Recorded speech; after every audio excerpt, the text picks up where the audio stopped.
भुर्भुवस्सुः तत्सवितुर्वरेण्यं भर्गो देवस्य धीमहि धियो यो नः प्रचोदयात्। ओम शांति शांति शांति।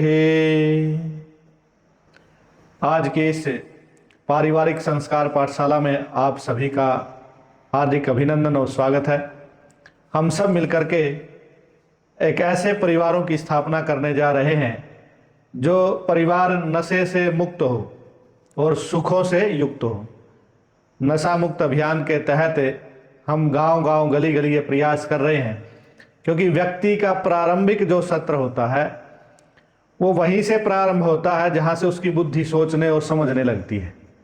और बुद्धि को सोचने और समझने का सामर्थ्य और शक्ति जब तक मनुष्य के पास है तब तक मनुष्य समाज और राष्ट्र की उन्नति और परिवार को ठीक ठीक मार्गदर्शन देने और चलाने के लिए सक्षम रहता है। इसी विषय को लेकर के हम लगातार शास्त्रों का स्वाध्याय भी कर रहे हैं और एक पुस्तक को लेकर के हम नशा जो है वो हमारे परिवारों में किस तरह से घर कर गया है उसको दूर करने के लिए हम सब प्रयास कर रहे हैं। इसी श्रृंखला में इस शराबी व्यक्ति के लिए कितने बड़े दुर्भाग्य की बात है कि शराब के व्यसन के साथ साथ उसके जीवन में अनेक व्यसन जुड़ते चले जाते हैं। शराब का नशा जो है उसके साथ साथ और भी व्यसन जुड़ते चले जाते हैं। इस पर हमें विचार जरूर करना पड़ेगा, क्योंकि कई घरों में मैंने चर्चा की है, हुक्का बीड़ी सिगरेट छोटा नशा जिसको आप लोग जानते और मानते और बोलते हैं, उस पर विचार करेंगे। आप बोलते हैं सामान्य बात है बीड़ी पीना सिगरेट पीना, परंतु एक बड़े नशे को जन्म देता चला जाता है। इस पर बाह्य पदार्थों के पीछे दौड़ने वाले भौतिकवादियों का एक जगत प्रसिद्ध नारा है। क्या कहते हैं लोग? हमेशा बोलते रहते हैं खाओ पियो मौज उड़ाओ। सामान्य भाषा में लोग में प्रचलन रहता है खाओ पियो मौज उड़ाओ।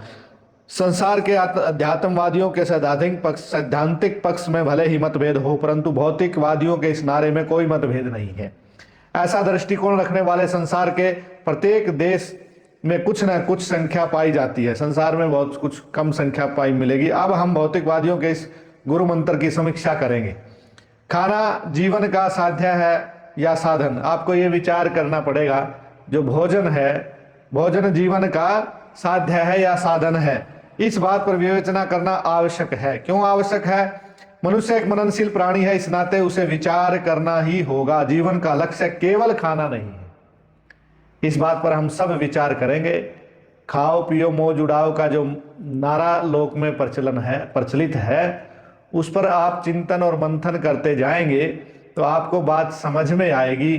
क्या बात आपको समझ में आएगी कि खाना क्या है, पीना क्या है और मौज किस चीज की उड़ानी है। मनुष्य चिंतनशील प्राणी है, हमें चिंता करनी चाहिए, चिंतन करना चाहिए। यदि जीवन का लक्ष्य केवल खाना ही हो तो पशु और मनुष्य में क्या अंतर है?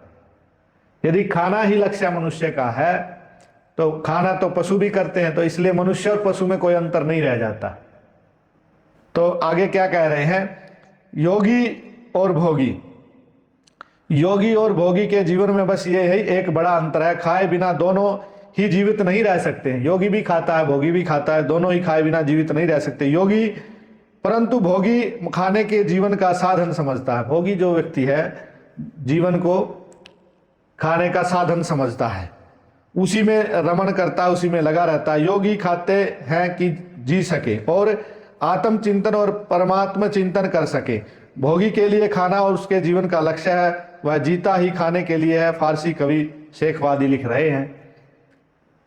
योगी और भोगी में अंतर दिखाई आपको पड़ेगा, क्योंकि आज बहुत बड़ी जो विडंबना देश में चल रही है, हमारे परिवारों में चल रही है कि पीना, नशा जो पिया जा रहा है, खाया जा रहा है, उस पर हम विचार और चिंतन इस पारिवारिक संस्कार पाठशाला में कर रहे हैं। और ये पाठशाला केवल हमारा उद्देश्य है कि अपने परिवार में एक भी व्यक्ति नशा करने वाला नहीं होना चाहिए।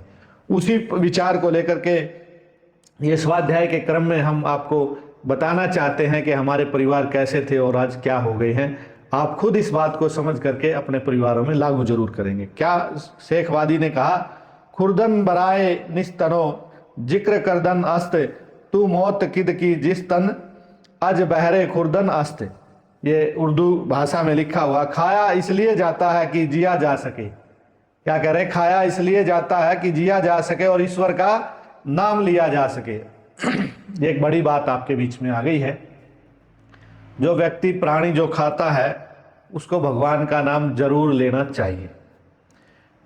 क्यों जरूर लेना चाहिए? क्योंकि इस दुनिया में जन्म हुआ है तो मनुष्य योनि मिली है, तो अगला जन्म और अच्छा श्रेष्ठ और मोक्ष पद की ओर बढ़ा जा सके उसके लिए ये योनि मिली है। इसी योनि में ये प्रयास किया जा सकता, अन्य कोई योनि नहीं है जो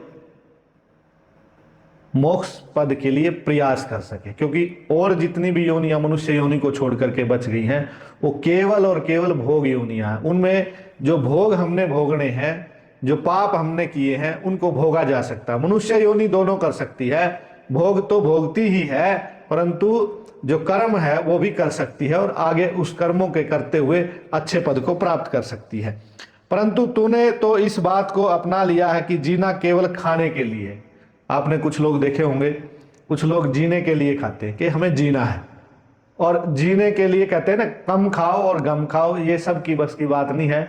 इसको कौन लोग करते हैं?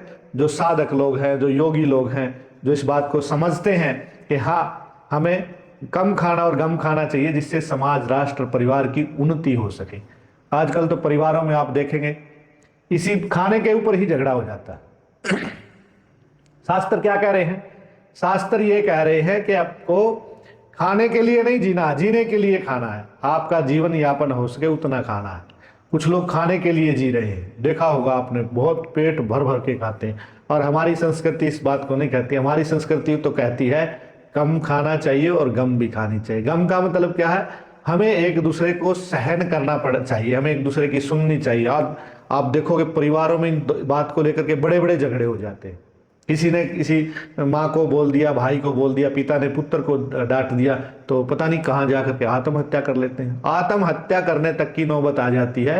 एक सामान्य बात होती है, आपको कोई भाई है, बड़ा है, बूढ़ा है, जवान है, माँ बाप है आपके, आपको डांट देते हैं। डांटना फटकारना माता पिता का, गुरुजनों का अधिकार होता है। परंतु इतनी सी बात को सुन करके क्या होता है, समाज में, लोक में आपको देखते होंगे, गाँव शहरों में घटनाएं घटती रहती है कि किसी माँ ने, पिता ने अपने बेटे को डांट दिया तो उसने जा करके कहीं आत्महत्या कर ली। ये बहुत बड़ा अपराध है, नहीं करना चाहिए। इसलिए गम को खाना चाहिए, सहन करना चाहिए आपको। कई लोग आप देखे होंगे कोई परेशानी आ गई तो इतनी सी बात से ही आत्महत्या कर लेते हैं। ये बहुत बड़ा पाप है, नहीं करनी चाहिए। आपको विचार करना चाहिए, आपको सहन शक्ति आपके अंदर होनी चाहिए। ये दोनों ही बातें आपके अंदर होंगी तो वो परिवार निश्चित रूप से कम खाना और गम खाना, आप खाने पर परहेज जरूर रखेंगे। क्योंकि जितना कम खाओगे उतना ही अच्छा आपका स्वास्थ्य रहेगा। आप खाने के लिए मत जिए, जीने के लिए खाइए। आगे क्या लिखते हैं? मनुष्य खाने में भी आगे नहीं है, पशु उससे कई गुना अधिक खाते हैं, वह खाने में पशु का मुकाबला नहीं कर सकता।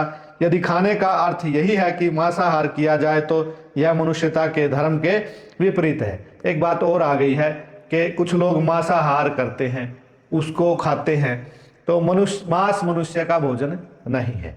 ये भी आपको विचार करना पड़ेगा। हमारी जो कक्षा है उसमें संस्कार, पारिवारिक संस्कार पाठशाला, उसमें हम संस्कार देना चाहते हैं कि आपका परिवार न तो नशा करने वाला हो और न ही आपका परिवार मांस भक्षण करने वाला हो। मांसाहारी भी नहीं परिवार होना चाहिए, क्योंकि मांस मनुष्य का भोजन नहीं है। हमारे वेद शास्त्र इस बात को निषेध करते हैं, मनुष्य का भोजन मांस नहीं है। परंतु आज बहुत बड़ा आंकड़ा देखोगे, भारत देश में भी 80 से 85% लोग मांसाहारी होते जा रहे हैं, हो गए हैं। आगे क्या कहा? क्योंकि कोई अपने बच्चों को मांस तो किसी को खिलाना नहीं चाहता है। अपने बच्चे का मांस कोई किसी को खिला सकता है क्या? परंतु मांसाहारी भेड़ और बकरियों के बच्चों को मांस खाना चाहता है। यह खाने का विवेचन हुआ। अब हम पीने का विवेचन करते हैं। पीना भी मनुष्य के जीवन का आधार है, बिना पिए मनुष्य नहीं रह सकता। योगी भी पीता और भोगी भी पीता, दोनों ही पीने में समान कार्य करते हैं, परंतु दोनों के पीने में अंतर है। पानी, लस्सी, शरबत तक तो दोनों समान है।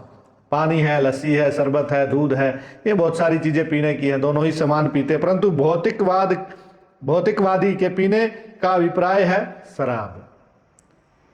भौतिकवादी जो लोग हैं वो योगी व्यक्ति पीने का मतलब समझता है जलपान करना चाहिए, शरबत पीना चाहिए, गाय का दूध पीना चाहिए, ये चीज़ें परमात्मा ने पीने के लिए बनाई। लेकिन भौतिकवादी जो लोग हैं वो जब पीने की बात आती है तो पीने की चर्चा होते ही उनके दिमाग में, उनके मस्तिष्क में शराब घर कर जाती है, वो शराब ही पीने के लिए वो समझते हैं। जब मनुष्य शराब पीने का निश्चय कर लेता है तभी उसकी बुद्धि पर पर्दा पड़ जाता है। ये सामान्य बातें आपको विवेचन की नहीं है। बुद्धि पर पर्दा पड़ा तो विनाश और हानि अतिरिक्त कुछ भी नहीं है। जब बुद्धि पर पर्दा पड़ जाता है, हानि और विनाश के अतिरिक्त कुछ भी आपको उपलब्ध होने वाला नहीं है। जिस पदार्थ के पीने से शारीरिक हानि हो, मानसिक बेचैनी बढ़ती हो, पारिवारिक अशांति बढ़ती हो, आर्थिक हानि होती हो और आत्मिक पतन होता हो, बहुत सारी बातें गिना दी है। अपने परिवारों में नशा क्यों नहीं आना चाहिए, इसके लिए क्यों निषेध बार बार हम आपसे प्रार्थना कर रहे हैं। क्या क्या हानि होती है? शारीरिक हानि होती है, ये मैंने पहले भी आपसे चर्चा की है। शराब या कोई भी नशा करने से यदि उसका शारीरिक स्वास्थ्य अच्छा होता है तो आपको बिल्कुल कर लेना चाहिए, परंतु इसको रिसर्च हो करके हमारे शास्त्रों ने, हमारे सब ऋषि मुनियों ने इसका निषेध किया, क्योंकि नशा करने से आपको कोई भी शारीरिक लाभ नहीं हो सकता है। मानसिक बेचैनी बढ़ जाती है, आपको मानसिक शांति शराब या किसी भी नशे के करने से नहीं मिलती है। पारिवारिक अशांति बढ़ती है, जिसके कारण से अनेकों नहीं, हजारों नहीं, लाखों परिवार इस भारत देश में बर्बाद हो रहे हैं। नशा ही उनकी जड़ है, नशा ही कारण है। इसलिए इस अपने समाज से नशे को बिल्कुल बाहर निकाल देना है। आपका परिवार ऐसा होना चाहिए कि आपको गर्व होना चाहिए। आप गर्व से कहो कि मेरा परिवार शाकाहारी है, गर्व से कहो कि मेरा परिवार नशा नहीं करता है। ऐसे परिवार हमें बनाने चाहिए, नहीं तो हानियां आपको गिना रहे हैं। आर्थिक हानि भी होती है और आत्मिक पतन भी आपका हो जाता है। तो ये बात सेवन करने से आर्थिक पतन होता हो, उसका सेवन क्या बुद्धिमता कहती है? क्या आप अपने आप को बुद्धिमान मानते हैं? आप शराब या किसी भी नशे का सेवन करते हैं तो बुद्धिमता नहीं है, आप मूर्खों की मंडली में गिने जाओगे। आपकी जो योग्यता है वो समाप्त हो जाएगी, समाज में आपको हीन दृष्टि से देखा जाएगा। मनुष्य समझता है कि वह शराब को पी रहा है, परंतु वास्तव में शराब उसे पीती जाती है। किसी कवि ने कहा है, क्या कहा है? मैं उन्होंने पी, अब उनके पास क्यों कर दिल लगे। मैं शराब उन्होंने पी, अब उनके पास क्यों कर दिल लगे। जानवर एक रह गया, इंसान रुखसत हो गया। तो यह तो शराब पीने का विवेचन हुआ। अब मौज उड़ाओ का विवेचन थोड़ा सा करेंगे आज की कक्षा में। देखिए, जानवर, एक भी जानवर या और कोई भी योनि आपको नशा करती हुई दिखाई बिल्कुल भी नहीं देगी। इस बात को आपको विचार करना होगा। यह तो शराब का विवेचन, आप मौज उड़ाओ का विवेचन कर लेते हैं। परमात्मा ने मनुष्य को काम की प्रवृत्ति दी है, केवल संतान उत्पत्ति के लिए नहीं। ऋषियों ने मनुष्य की शारीरिक, बौद्धिक और आत्मिक उन्नति के लिए इस पर भी नियंत्रण लगाया है। कुसंगति के कारण मनुष्य के मस्तिष्क में कुविचार पनपते हैं। इन्हीं कुविचारों के प्रभाव में एक बार वीर्य शक्ति की महत्ता को न समझते हुए मनुष्य क्षणिक सुख के लिए समय से पहले वीर्य का नाश करता रहता है और समय निकल जाने पर सिर धुनता है। अगली बात और सुन लीजिए, इसका विवेचन करेंगे। गृहस्थ धर्म का पालन करते हुए भी ऋषियों की मर्यादा का पालन तो विरले ही करते हैं। इन दो स्थितियों से भिन्न एक स्थिति भी है और भी है, वह है परस्त्री गमन और वैश्यावृत्ति की। भौतिकवादियों की दृष्टि में मौज उड़ाव का संकेत इसी तीसरी स्थिति की ओर है। यह तीसरा मार्ग और गृहस्थ में भी वीर्य का अतिनाश और मनुष्य के पतन के कारण बनते हैं। इसे ही विषया शक्ति का नाम दिया गया है। ये जो हमारे बीच में बात आई है, हमें ब्रह्मचर्य का पालन करना चाहिए। क्यों करना चाहिए? क्योंकि जो व्यक्ति नशा करेगा वो कभी भी ब्रह्मचर्य का, वीर्य शक्ति का पालन नहीं कर सकता, वीर्य शक्ति का ह्रास करेगा। इसको अपने शरीर में रखने से बहुत सारे लाभ होते हैं। ब्रह्मचर्य का पालन करने से आपको परमात्मा की ऐसी शक्ति प्राप्त होगी, आपका आध्यात्मिक मार्ग स्वतः ही सुलभ होता चला जाएगा और सामाजिक कार्यों में आपको वो उत्साह प्राप्त होगा जिससे आप समाज को एक बहुत अच्छा मार्गदर्शन दे सकते हैं, समाज की कुरीतियों से आप लड़ सकते हैं, समाज के अनेक सुधार के कार्य आप बड़ी सरलता से कर सकते हैं। ये वीर्य की ब्रह्मचर्य की शक्ति का आपको फल मिलेगा। परंतु आज आप देखते हैं, परिवारों में देखते हैं, बहुत से जवान युवा युवतियों को आप देख रहे हैं, ये आपको विषय शक्ति में डूबे हुए, मोह जुड़ाव जिसको बोलते हैं, मोह जुड़ाव में डूबे हुए मिलते हैं। इन युवाओं को और युवतियों को बचाने का अधिकार, बचाने का दायित्व यदि किसी के पास, किसके पास है? सबसे पहले दायित्व माता पिता के पास है। ऐसा परिवार होना चाहिए कि वो उस परिवार के सब सदस्यों पर ऐसी निगरानी रखे, परिवार के सब सदस्यों पर ऐसी निगरानी आपको रखनी पड़ेगी, क्या हमारे परिवार का कोई सदस्य विषयाशक्ति में डूब करके शरीर की, वीर्य की हानि तो नहीं कर रहा? ये भी हमारी बहुत बड़ी हानि है। तो इसलिए इस तरफ भी परिवार के सदस्य ध्यान अवश्य देंगे। मनुष्य के विषयाशक्ति का नाम जिसको दिया गया है, आगे क्या है? प्रमदा मदिरा लक्ष्मीर विजया त्रिविधा सुरा दृष्ट वै वोन माद्यत्येका पीता चान्या संचात। सुरा शराब 3 प्रकार की होती है, स्त्री, मदिरा और लक्ष्मी। स्त्री, मदिरा और लक्ष्मी। पहली तो देखने मात्र से उन्मत्त बना देती है, दूसरी पीने पर, और तीसरी अतिशय संचय करने से।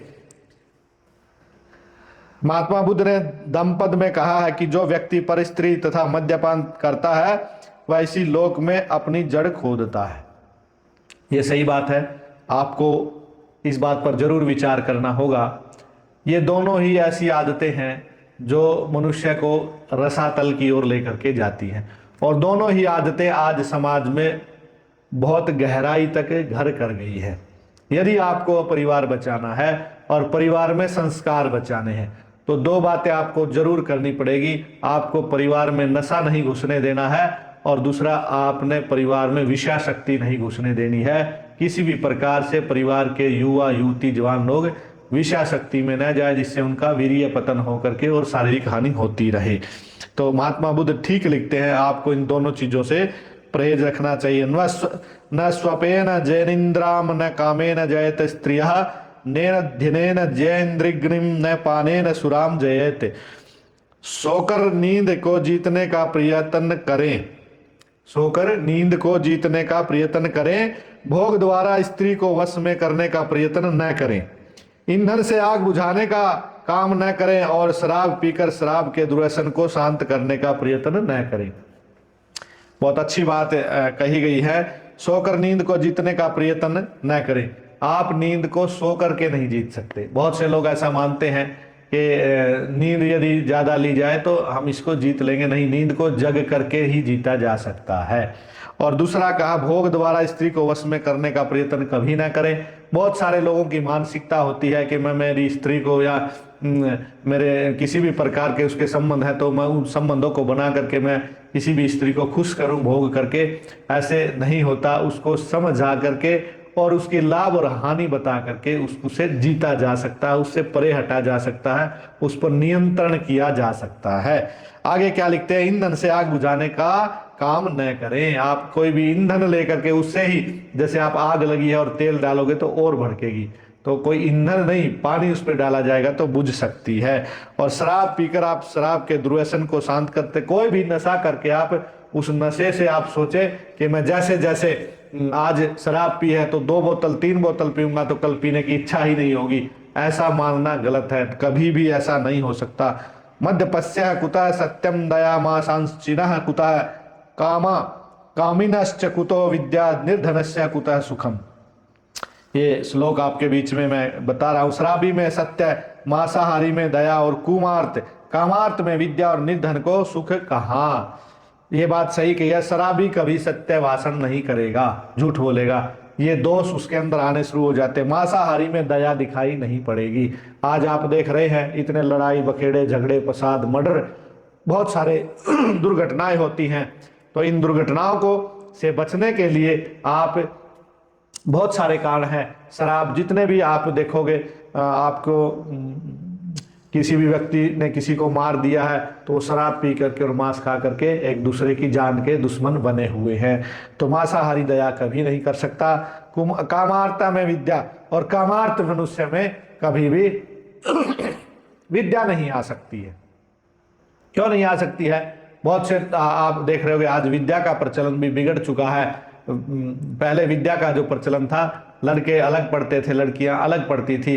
आज इकट्ठे पढ़ते हैं तो कामुक हो गए हैं, और कामार्थ को विद्या कभी नहीं आ सकती। इसलिए देश उस समय ऐसा था तो विश्व गुरु था, आज देश विश्व गुरु नहीं रहा है। विद्या का प्रचार और प्रसार मंद होता जा रहा है। स्कूल और कॉलेजों में पढ़ाई समाप्त हो गई है।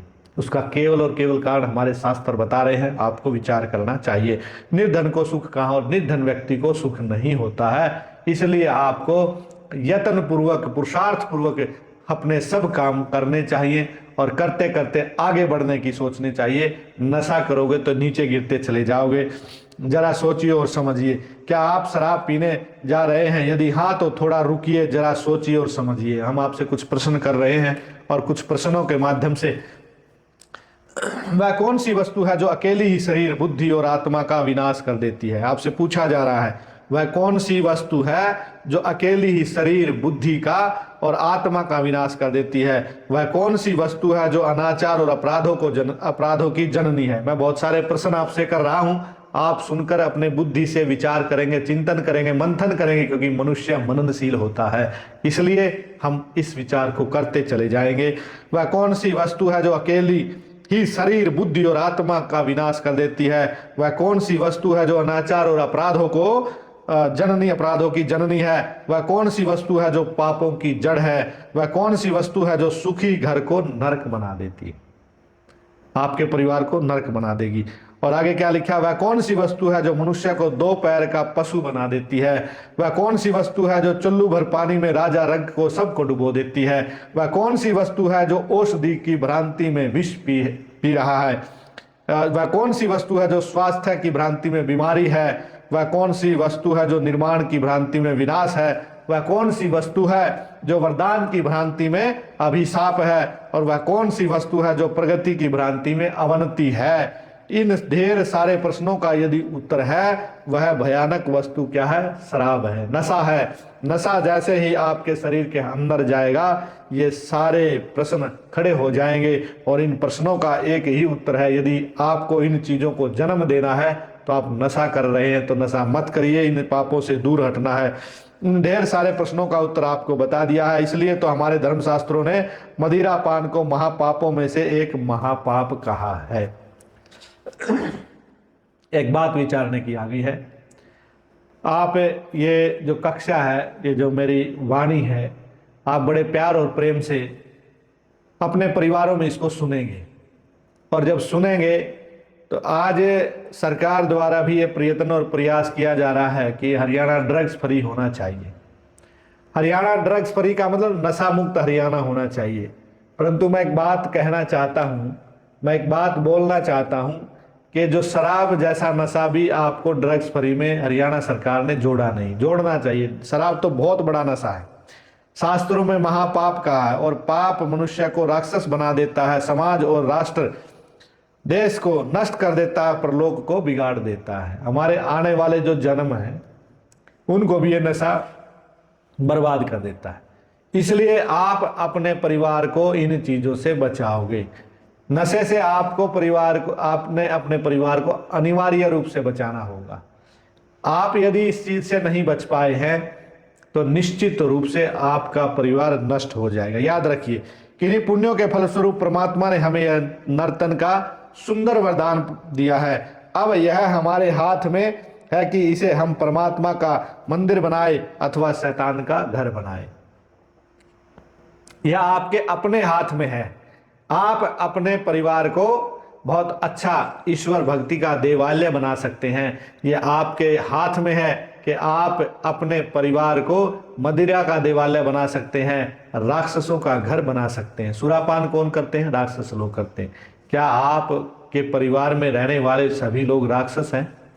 धुआं निकलता है तो आपने देखा होगा, राक्षसों के मुख से निकलता है। कोई भी दुर्गंध युक्त चीज खाई जाती है या निकाली जाती है, वो पिशाच लोगों के मध्य से निकलती है, मुख से निकलती है, अनेक द्वारों से निकलती है। आप पिशाच या राक्षस नहीं है।